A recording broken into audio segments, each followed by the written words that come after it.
अमृत की धारा है धारा जो देती दुखों से किनारा। मुरली अमृत की धारा है धारा जो देती दुखों से किनारा। भूले जीवन में हो जाए शिव बाबा मुरली में समझाए। भूले जीवन में हो जाए शिव बाबा मुरली में समझाए। तुम्हें देवता बनना है प्यारा, देखो गलती न करना दोबारा। हो मुरली अमृत की धारा है धारा जो देती दुखों से किनारा।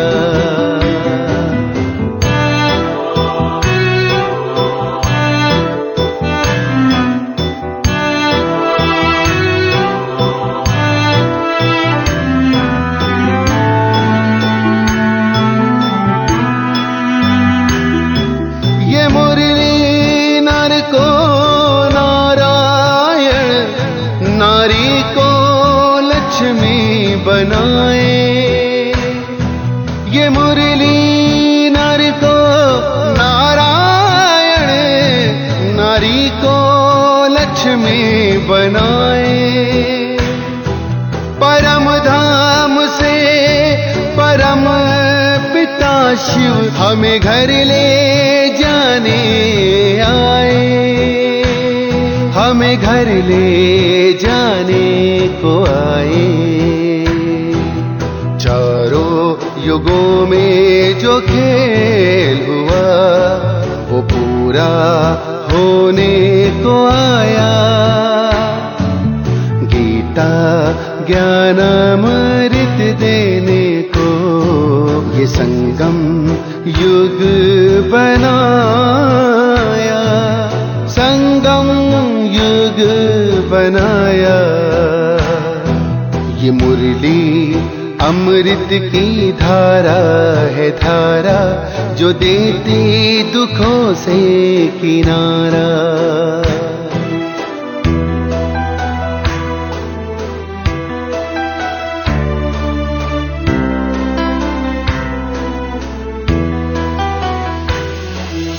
पंचामृत जल अग्नि पवन धरती और गगन है। चार दिशाएं चार फिजाएं चारों युगों को नमन है। चारों युगों को नमन है। सांसों के तार जुड़े प्रभु से मुरली दिखाए नजारे। ये प्रभु पाती ही पढ़ लो सजनी साजन लाए हमारे। साजन लाए हमारे। मुरली में जो समा जाए वो फरिश्ता बन जाए प्यारा। मुरली अमृत की धारा है धारा जो देती दुखों से किनारा। मुरली अमृत की धारा है धारा जो देती दुखों से किनारा।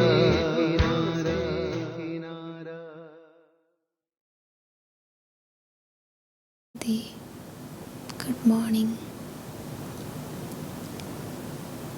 मीठे बच्चे, बाप से तुम्हें सुमत मिली है। तुम्हारी बुद्धि का ताला खुला है, इसलिए तुम्हारा कर्तव्य है सबको अपनी बुद्धि का सहयोग देना। तुम्हारी बुद्धि का ताला खुला है, इसलिए तुम्हारा कर्तव्य है सबको अपनी बुद्धि का सहयोग देना। प्रश्न है, संगम युग पर तुम बच्चों के अंदर कौन सी आश उत्पन्न होती है जो बाप ही पूरी करते हैं? संगम युग पर तुम बच्चों के अंदर कौन सी आश उत्पन्न होती है जो बाप ही पूरी करते हैं? वैसे ये आस लोगों की होती नहीं है। हाँ, कहते हैं लोग, लेकिन आश नहीं रखते। और कोई कह दे तो नाराज हो जाए, क्या होगा? ऑनलाइन वाले बोलिए, कौन सी आश?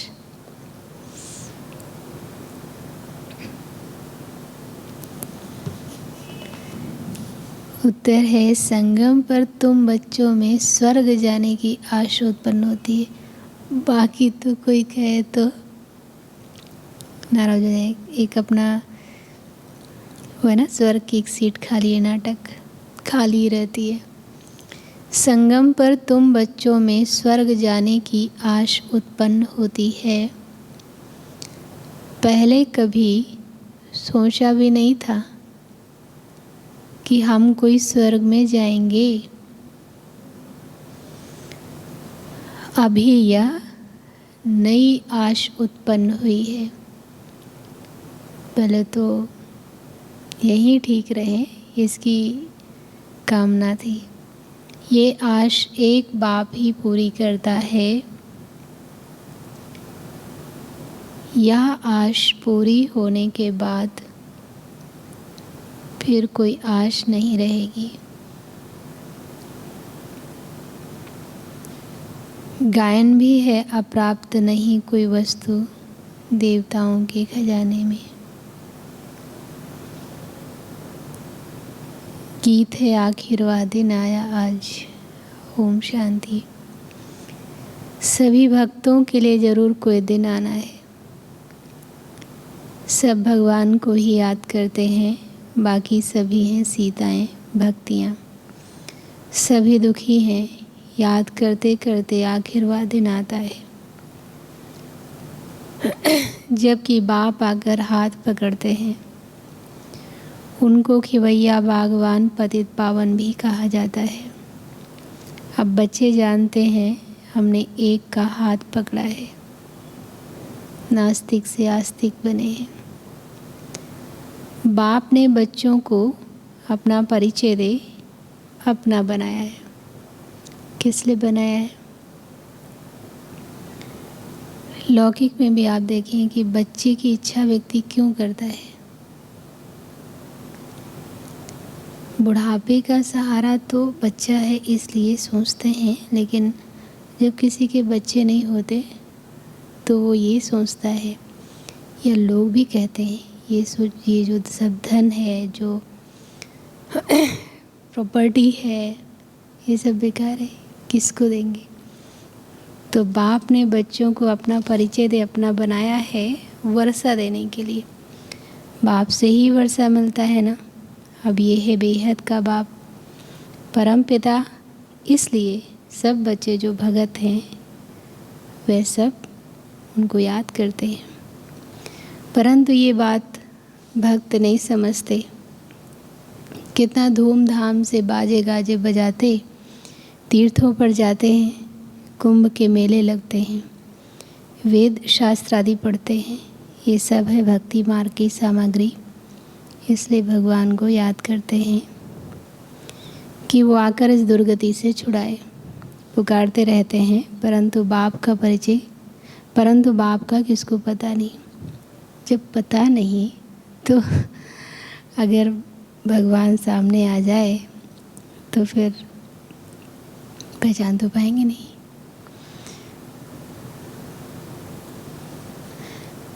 परंतु बाप का किसको पता नहीं। जिसको बाप का पता ना हो वो जैसे बच्चा ही नहीं। बाप को ना जानने कारण, नास्तिक बनने कारण फिर क्या होता है? दुख ही दुख है। बाप का बच्चा बनने से सदा सुख ही सुख है। बाप है स्वर्ग का रचयिता, वहाँ सभी तो नहीं चलेंगे, लिमिटेड नंबर ही आएंगे बाप से वर्षा लेने। बाकी सब धर्म वाले मुक्ति का वर्षा लेने आते हैं, लेना सबको बाप से ही है। बाप कहते हैं अभी मैं तुमको सहज से सहज बात समझाता हूँ। कौन सी? बस मुझ अपने बाप को याद करो। और ये बाप ही समझाते हैं कि 5000 वर्ष पहले भी तुम मिले थे, हर 5000 वर्ष के बाद मिलते रहेंगे। अपने लिए तो जैसे पुरानी बात है, कल्प कल्प तुम राज्य गंवाते हो और फिर पाते हो।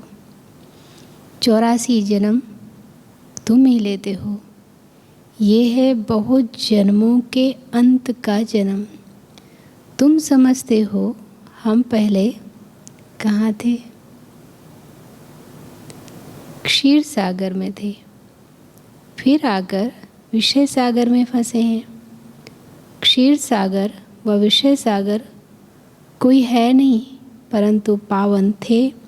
फिर माया रावण ने पतित बनाया, अब फिर बाप पावन बनाने आए हैं। गीत में भी कहते हैं आखिर वह दिन आया आज। भक्ति मार्ग में तुमको कोई ये आश नहीं थी कि हम स्वर्ग के मालिक बने। ये बात तो बुद्धि में थी ही नहीं। ये बाबा भी बहुत गीता पढ़ते थे, सुनते थे, परंतु ये आश नहीं थी कि हम राजयोग सीख नर से नारायण बनेंगे। तो अनायास ही बाप ने आकर प्रवेश किया। बाबा कहते हैं मैं अब तुम्हारी स्वर्ग की आश पूर्ण करने आया हूँ। अब स्वर्ग में चलने की आश बुद्धि में धारण करो। अगर याद रहेगा तो फिर स्वर्ग में जाने का पुरुषार्थ। स्वर्ग का रचयिता है बाप, वो बहुत सहज रीति बैठ समझाते हैं। हाँ, काम महाशत्रु है, ये तो सन्यासी भी कहते हैं। इसका प्रमाण? काम महाशत्रु है, ये तो सन्यासी भी कहते हैं। इसलिए क्या करते हैं? घर बार छोड़ देते हैं। वो तो हुई 1-2 की बात, अब सारे लोग तो घर नहीं छोड़ सकते।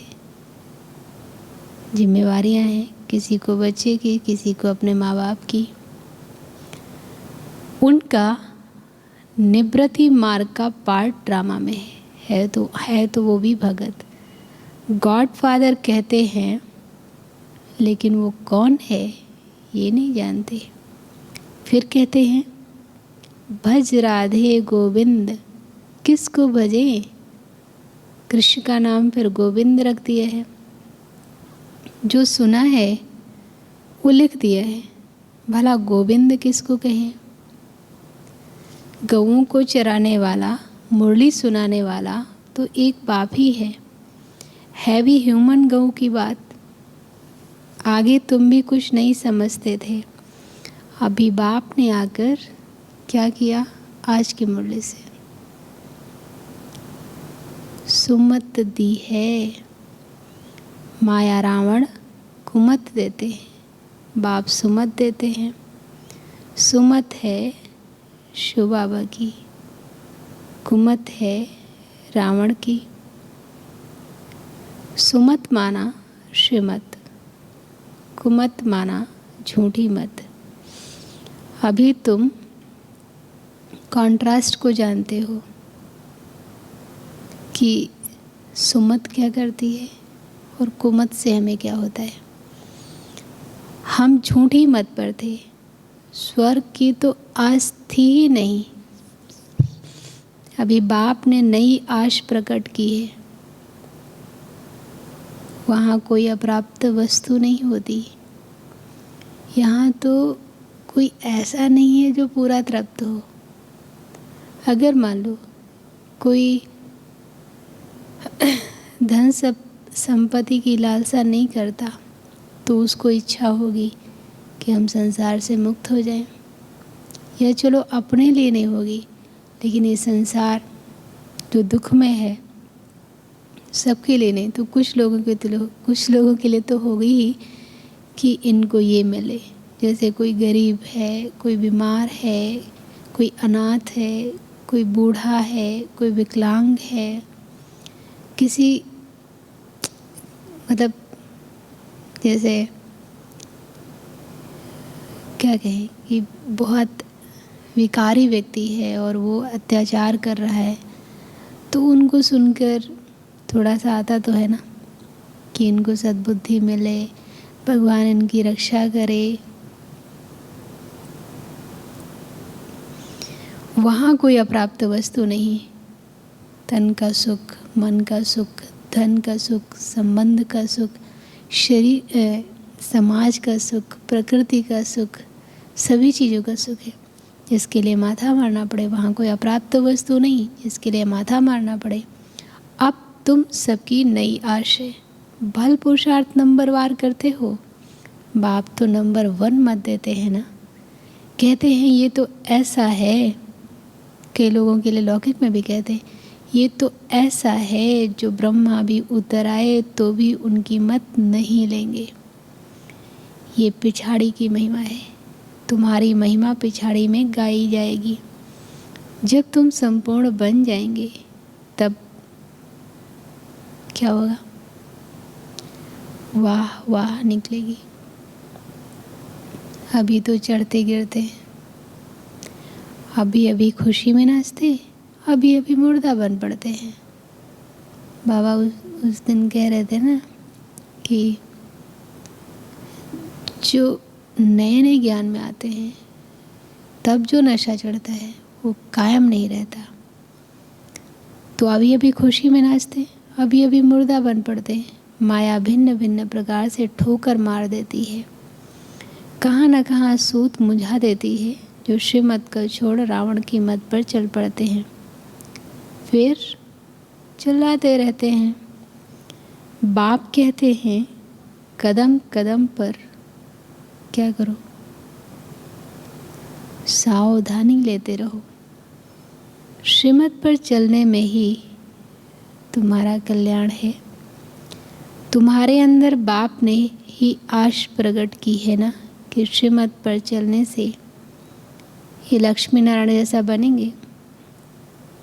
जैसे ये बनते हैं बाबा, जैसे ये बनते हैं ऐसे तक तुम ये बात भूलो मत।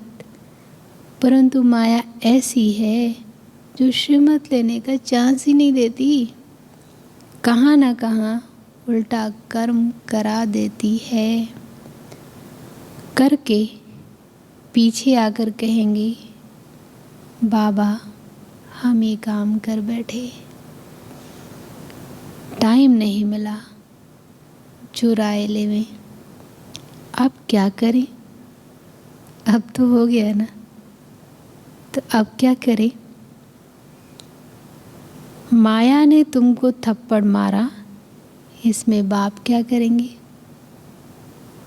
माया ने तुमको थप्पड़ मारा, इसमें बाप क्या करेंगे? पहले अगर राय लेते तो बाबा कुछ करते भी। हर बात में कदम कदम पर बड़ी सावधानी चाहिए। राज्य रावण का है, मेरे अंदर रावण की प्रवेशता है, तो फिर वार तो उसके होंगे। अपना बनाने की कोशिश तो करेगा।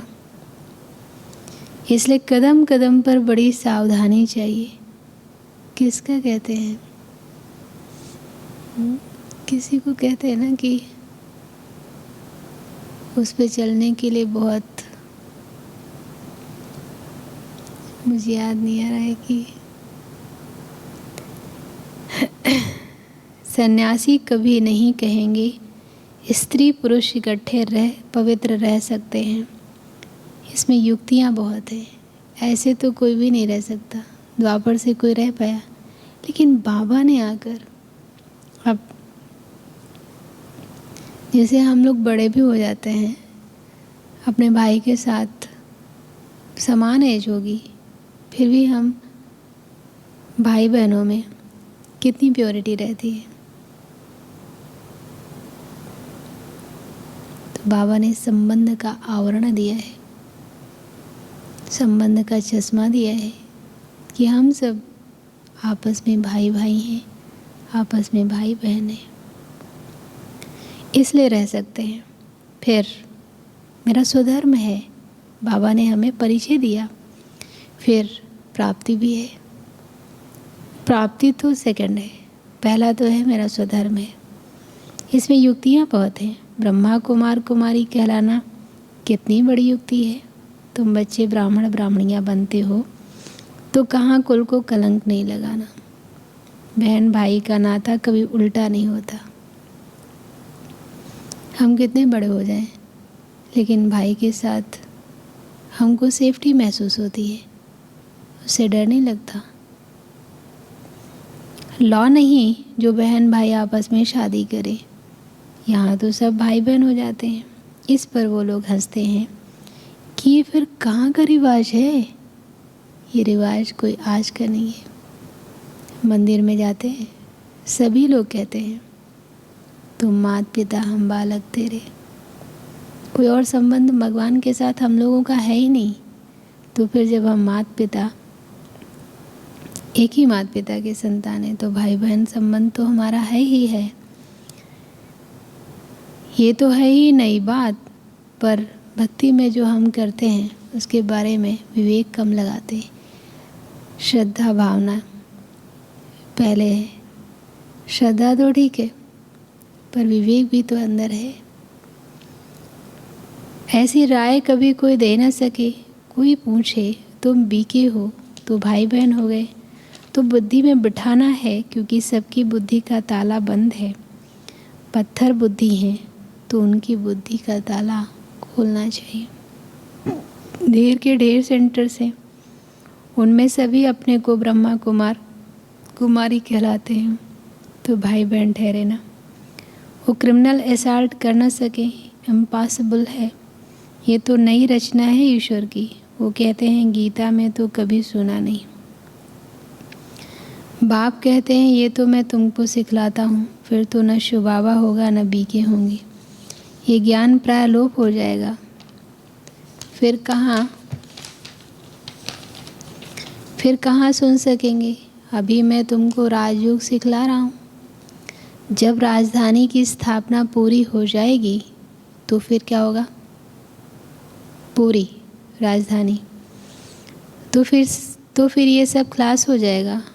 पांडवों ने राजधानी स्थापन की, ये भी शास्त्रों में नहीं है। देवताएं तो थे पावन दुनिया के मालिक, दैत्य हैं पतित दुनिया के। इन्हों की फिर आपस में लड़ाई कैसे लग सकती है। टाइम का फ़र्क है ना, मतलब गैप है ना बीच में। स्वर्ग से नर्क में लड़ाई क्या करेंगे क्या।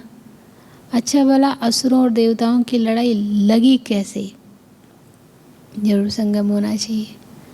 वो अपना लश्कर ले आकर लड़ाई करें, हिसाब ही नहीं बैठता। देवताओं के चेहरे से क्रोध या अभिमान शो होता है, तो फिर कैसे खुशी से तो किसी को मारना नहीं होता। जहाँ असुर हैं वहाँ देवता कोई है नहीं, और जहाँ देवताएं हैं वहाँ असुर नहीं, तो फिर लड़ाई कैसे लग सकती है। कौरव पांडवों की लड़ाई भी लग न सके। जो श्रीमत पर चलते हैं वो कभी किसको लड़ाएंगे कैसे। लड़ाने वाले हैं मनुष्य। बाप लड़ने व जुआ खेलने की छुट्टी नहीं दे सकते। महाभारत में दिखाते ना। पांडव कोई मूर्ख थोड़ी थे जो जुआ खेलेंगे व आपस में लड़ेंगे। अब जब वो जुआ खेल रहे थे ना, तब भी तो श्री कृष्ण होंगे ना, तो उस समय श्री कृष्ण से सलाह क्यों नहीं ली। ऐसी सलाह तो श्री कृष्ण नहीं देंगे ना। पांडव कोई मूर्ख थोड़ी थे जो जुआ खेलेंगे वो आपस में लड़ेंगे। लड़ने की तो कोई बात ही नहीं ना। भगवान ऐसा कैसे करा सकते हैं? बाबा ने समझाया कि ये बाबा का रुद्र ज्ञान यज्ञ है। अबलाओं पर अत्याचार बहुत होते हैं, विष के लिए कितना तंग करते हैं। बोलो, भगवान कहते हैं काम महाशत्रु है, इस पर विजय पाने से तुम स्वर्ग में आ जाएंगे। ऐसे ऐसे समझाने से बहुत जीत भी पाते हैं। फिर उनको देवी कह पूछते हैं, मदद भी मिलती है। एक बार हम लोगों की भट्टी में एक बहन ने अपना अनुभव सुनाया था। ऋषिकेश या हरिद्वार कहीं की एक बहन थी, तो उसने कहा कि एक महात्मा जी कोर्स करने के लिए आए थे, मतलब ज्ञान सुनने के लिए। फिर कोर्स करने का बोला, फिर कोर्स किया। तो रोज़ इतनी बहस करते थे, इतने क्रॉस क्वेश्चन करते थे, इतना मतलब बहुत वैसे क्वेश्चन पूछते थे कि सामने वाले को अपमानित फील होना चाहिए, अपमान फील होना चाहिए। तो 7 दिन का जब कोर्स पूरा हो गया तो उन्होंने हाथ जोड़ा और कहा, आप हमारे गुरु हैं। मैंने बहुत कोशिश की कि आपको गुस्सा आए, लेकिन आप देवी हैं। तो ऐसे ही समझाने से जीत भी पाते हैं। फिर उनको देवी कह पूछते हैं, मदद भी मिलती है। मनुष्य तो सुनकर डर जाते हैं कि स्त्री पुरुष इकट्ठे रहते पवित्र हैं, ये हो नहीं सकता। सूरज भाई का एक सन्यासी से वार्तालाप पुरानी मैगज़ीन में है, उसमें वो कहता है ऐसा नहीं है। तो सूरज भाई कहते हैं कि हम प्रैक्टिकल में करके देखते हैं। बहुत उल्टी बातें बोलते थे ब्रह्मा कुमारेश के बारे में। कहते थे ऐसे कैसे हो सकता है, यहाँ एक तरफ बहन एक तरफ भाई, दृष्टि में पवित्रता कैसे हो सकती है। तो सूरज भाई ने आबू में कहा कि हम लोग ये प्रैक्टिकल में पवित्रता की चेकिंग करते हैं। तो उन्होंने कहा है कि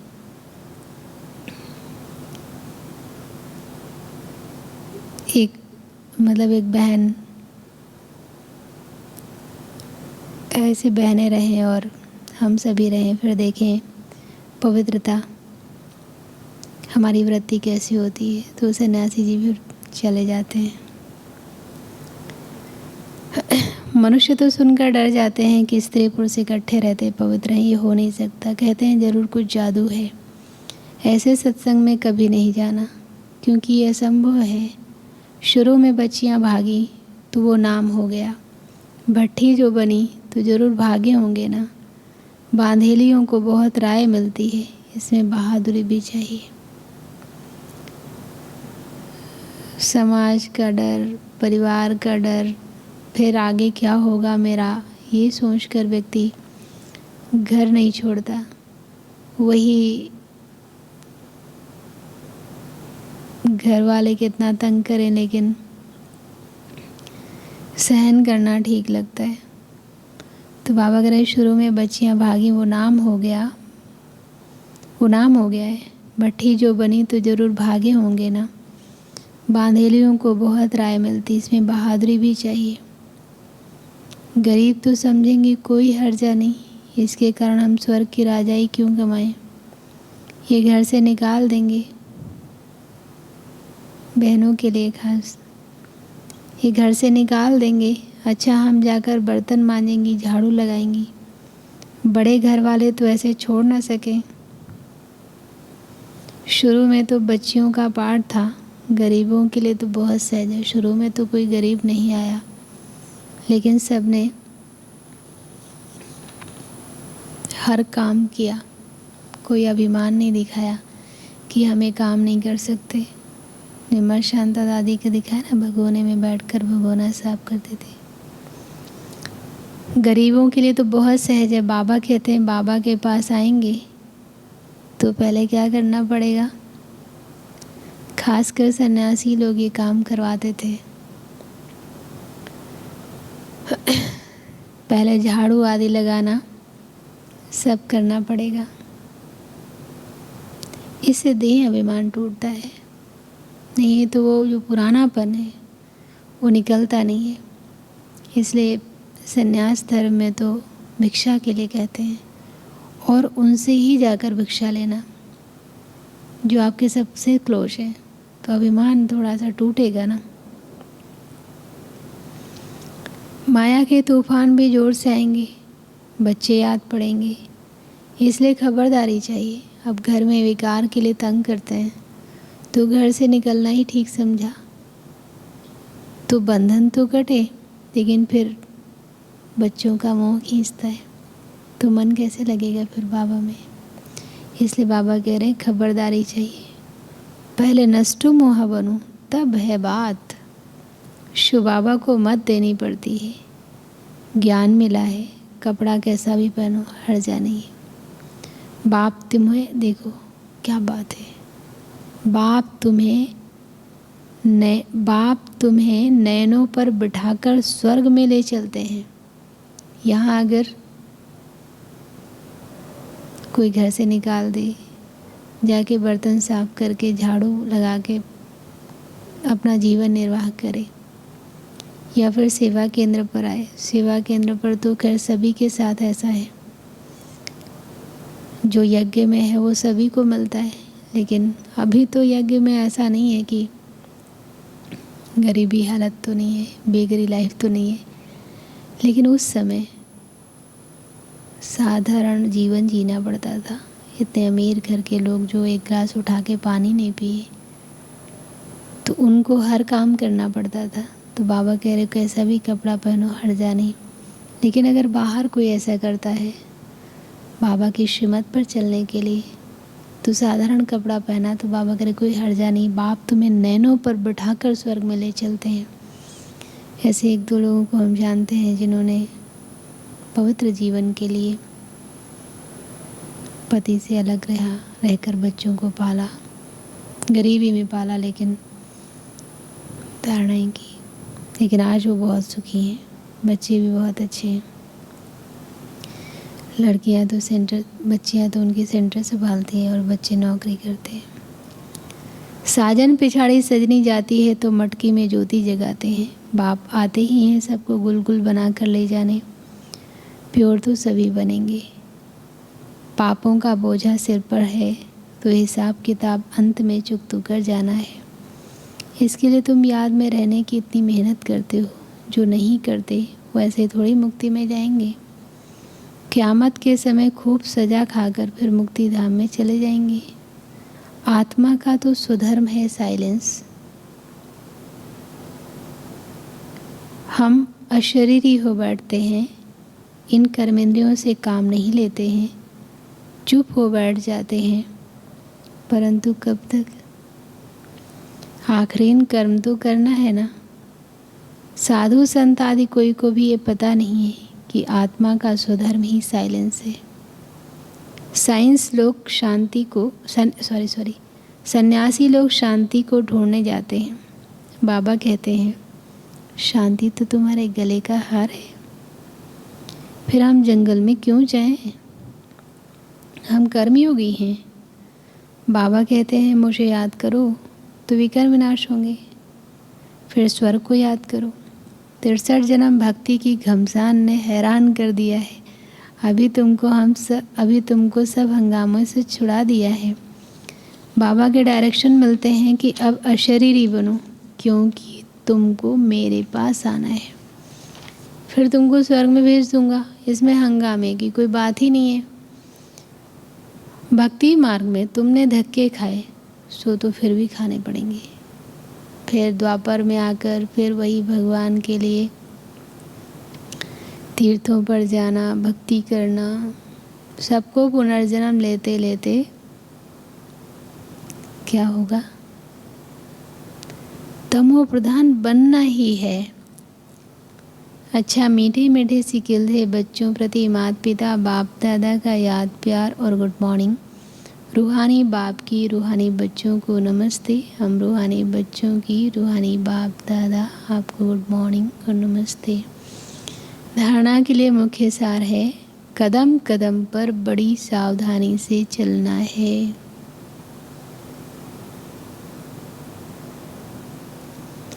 कदम कदम पर बड़ी सावधानी से चलना है, श्रीमत पर मूझना नहीं है। कभी कुल को कलंक नहीं लगाना है। बाबा के बने तो फिर सावधानी लेकर चलना है, कभी कुल को कलंक नहीं लगाना है।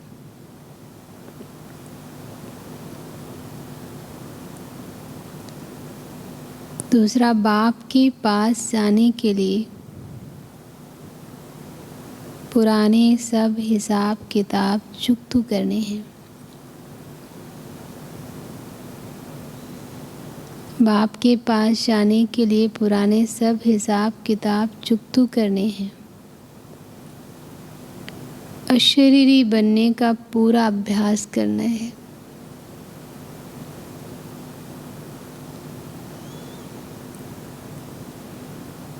अशरीरी बनने का पूरा अभ्यास करना है।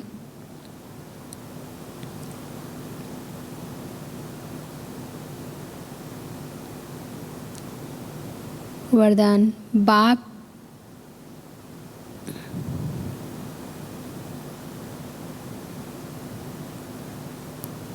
चलो वरदान लेने बाबा के पास। आज बाबा ने साजन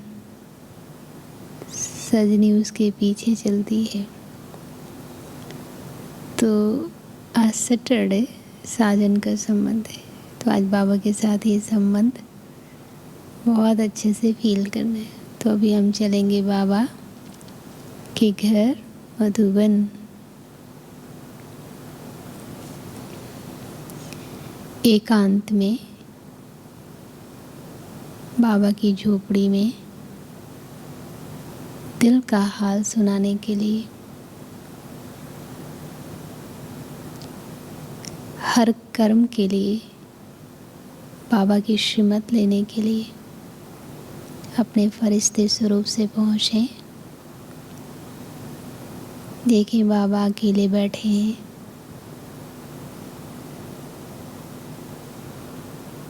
मेरा पूरा चार्ट अपने हाथ में लेकर बड़े ध्यान से देखते हुए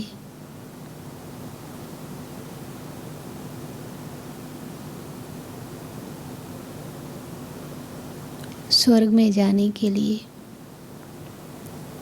और क्या पुरुषार्थ करना है।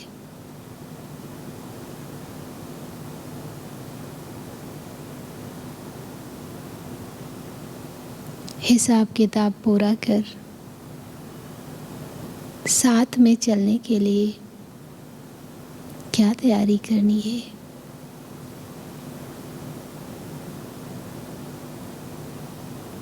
बाबा मेरा चार्ट देखकर मुझ पर बड़ी मीठी नज़र डालते हुए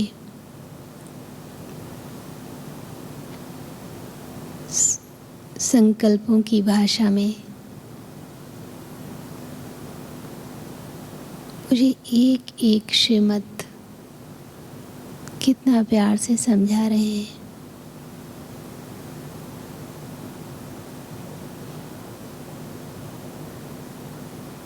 महसूस करें कि जैसे बाबा मुझे स्कैन कर रहे हैं।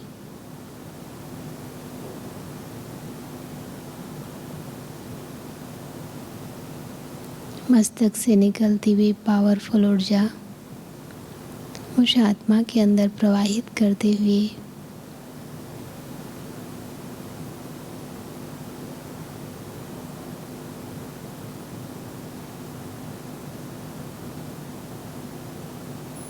एक ही इशारा दे रहे हैं।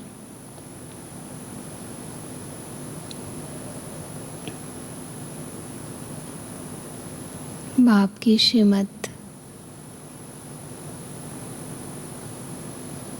बाप की उंगली है, पकड़ के रखने से सदा सेफ रहेंगे। बाबा मेरे सिर पर हाथ रखकर वरदान दे रहे हैं।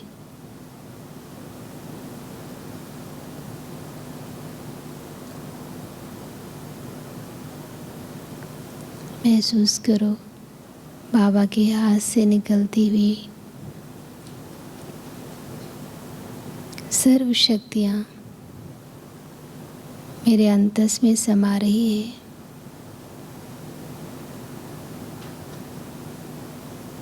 अंदर निश्चय होता जा रहा है।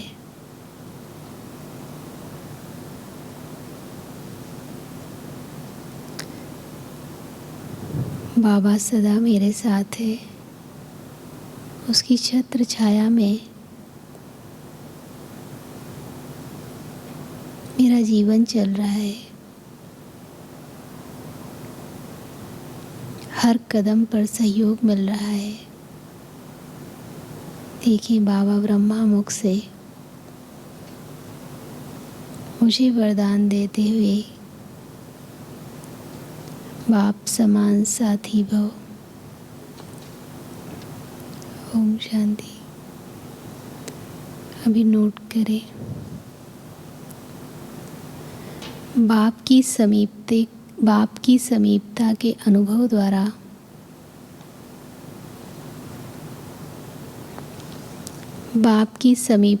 अनुभव द्वारा स्वप्न में भी विजयी बनने वाले समान साथी भव।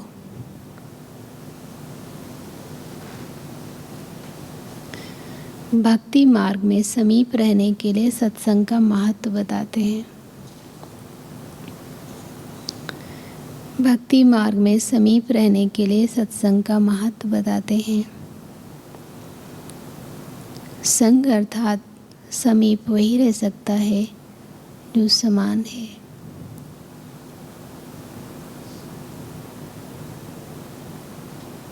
जो संकल्प में भी सदा साथ रहते हैं वो इतने विजयी होते हैं।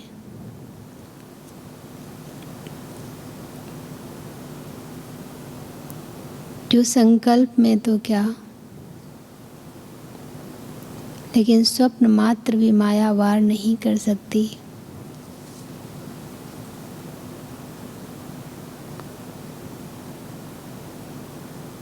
सदा मायाजीत अर्थात सदा बाप के समीप संग में रहने वाले।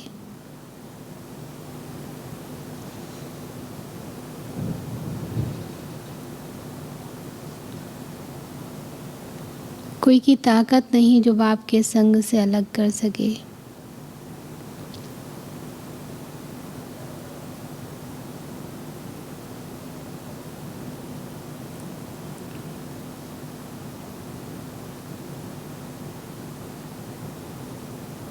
स्लोगन, सदा निर्विघ्न रहना और सर्व को निर्विघ्न बनाना यही यथार्थ सेवा है।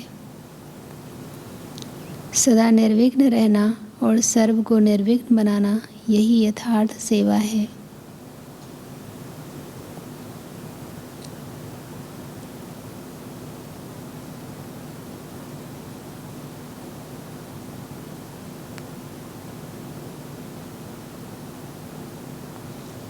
दादियों की पुरानी डायरी से अनमोल ज्ञान रत्न। अपने निश्चय में स्थित हो अपनी कल पहले वाली नूंद को बनाना है। ऐसे नहीं कि नूंद अनुसार निश्चय करना है। कई समझते हैं कि ये ज्ञान तो मेरे भाग्य में ही नहीं है, ऐसा नूंदा हुआ है। कई बार ठीक से नहीं चलते हैं या उनके कोई परिस्थिति आ जाती तो कहेंगे भाग्य में है ही नहीं। जैसे देखो, मधुबन जाने के लिए कितने सारे लोग टिकट करा के भी बैठे हुए, लेकिन कोई कारण हुआ नहीं जा पाए तो क्या बोलेंगे, भाग्य में नहीं था। ऐसा नूंदा हुआ है, लेकिन नहीं, ये निश्चय अवश्य रखना है कि मेरे भाग्य में नूंद है। पुरुषार्थ करके अपनी प्रारब्ध बनानी है, क्योंकि विराट फिल्म अनुसार बनी हुई तो है, लेकिन पुरुषार्थ से इस बनी को बनाना है। बनी सिद्ध ही तब होगी जब बनी को मालिक बनावे। कितनी अच्छी बात है। बनी हुई को आगे से ही समझ खड़ा नहीं हो जाना चाहिए, लेकिन पुरुषार्थ से जो प्रारब्ध सिद्ध होती है उनको ही प्रारब्ध समझना चाहिए। यही ज्ञान है। बाकी नूंद समझ पुरुषार्थहीन हो जाना ये अज्ञान है। जब हो जाए तब प्रारब्ध, नहीं तो पुरुषार्थ फर्स्ट। मुरली का सार था, मीठे बच्चे बाप से तुम्हें सुमत मिली है, तुम्हारी बुद्धि का ताला खुला है, इसलिए तुम्हारा कर्तव्य है सबको अपनी बुद्धि का सहयोग देना। प्रश्न, संगम युग पर तुम बच्चों के अंदर कौन सी आश उत्पन्न होती है जो बाप ही पूरी करते हैं? संगम पर तुम बच्चों में स्वर्ग जाने की आश उत्पन्न होती है। पहले कभी सोचा भी नहीं था कि हम कोई स्वर्ग में जाएंगे। अभी ये नई आश उत्पन्न हुई है। ये आश एक बाप ही पूरी करता है। ये आश पूरी होने के बाद फिर कोई आश नहीं रहेगी। गायन भी है, अप्राप्त नहीं कोई वस्तु देवताओं के खजाने में। गीत आखिरवा दिन आया आज।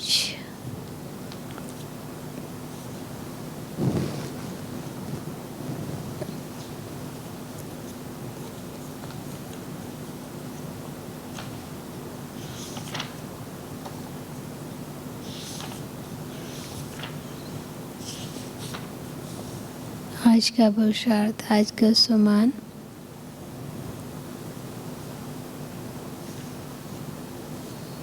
मैं विजयी आत्मा हूँ और अव्यक्त वाणी 25 मार्च 1981 और सेल्फ चेकिंग में बाबा समान कितना बने हैं। कुछ माया के तूफान तो नहीं आते जो हमें विकर्म करा दे, और नष्टो मोहा कितना बने हैं। हिसाब किताब कितना बाकी बचा है, और ट्रैफिक कंट्रोल के समय अशरीरी बनकर बाबा के पास जा रहे हैं, फिर स्वर्ग में आ रहे हैं। और कर्मयोग, स्वधर्म में स्थित हो, कर्मेंद्रियों से काम करके फिर साइलेंस में स्थित होना है। कदम कदम पर श्रीमत लेते रहना है। और चिंतन, सदा निर्विघ्न रहे और सर्व को निर्विघ्न बनाने का पुरुषार्थ। क्या होगा? और स्पेशल क्लास शाम को, और आज बाबा के साथ साजन का संबंध। तो बाबा के साथ बैठकर प्यार से बातें करना, साथ चलने की क्या तैयारी बाकी है, समीपता का अनुभव करना।